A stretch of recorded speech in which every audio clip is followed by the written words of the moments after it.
Buy me a drink, sailor? Harry Flynn? Hey! What the hell are you doing here? I'm looking for you, mate. Uh-oh. Should I be flattered or worried? Maybe a bit of both. Come here. I've got a job for us. Really? The client is willing to part with a huge sum of cash if we acquire a certain object for him. All right, I'm listening. Now, you're not gonna like this. Oh, no. No, you're out of your mind. Yeah, you just hear me out for a No, second. Flynn, we both know two people who were killed trying to lift something out of this place. And one who made it out. Yeah, barely. I can't do this without you, Drake. You're the only one who's cracked it, and you know better than anyone it's a two-person job. No. 3, actually. Right. And speak of the devil, here she comes now. What? Chloe Fraser. Nate. Drake. Nathan. Drake. Hello, Harry. Chloe here's one of the best drivers in the business. She'll take good care of us. I bet.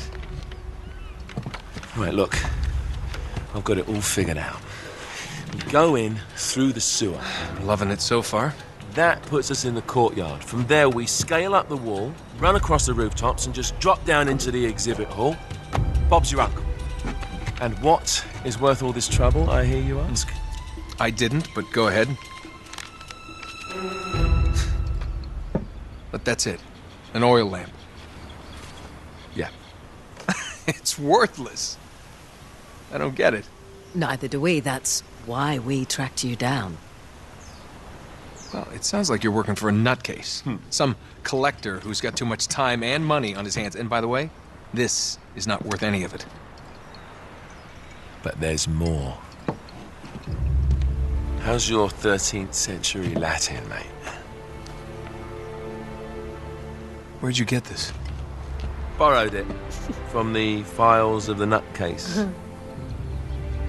In Trebizond, we were set upon by thieves. Father, Maffeo, and I were robbed of our greatest treasures. This was written by Marco Polo. Yes, that much we were able to work out. Unfortunately, the rest of it's nonsense. Hey, hold on. So that it should not fall into the wrong hands, I concealed my great sorrow in the unlikeliest place. The light of the great Khan shelters the fate of the 13. See what I mean? It's just gibberish. He's talking about the lost fleet. Yeah. I know, someone want to fill me in?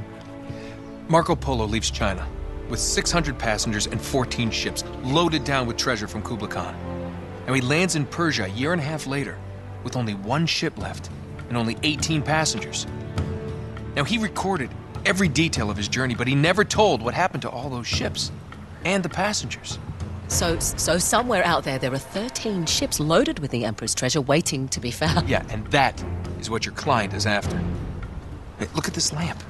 It's covered in Mongolian script. It must have been a gift from Kublai Khan. The light of the great Khan shelters the fate of the 13. Marco Polo hid something inside this lamp. Something that pinpoints the site of the lost fleet. So, we're dicking this guy over, right? Damn straight. Absolutely. You in then? What the hell? I mean, what could possibly go wrong?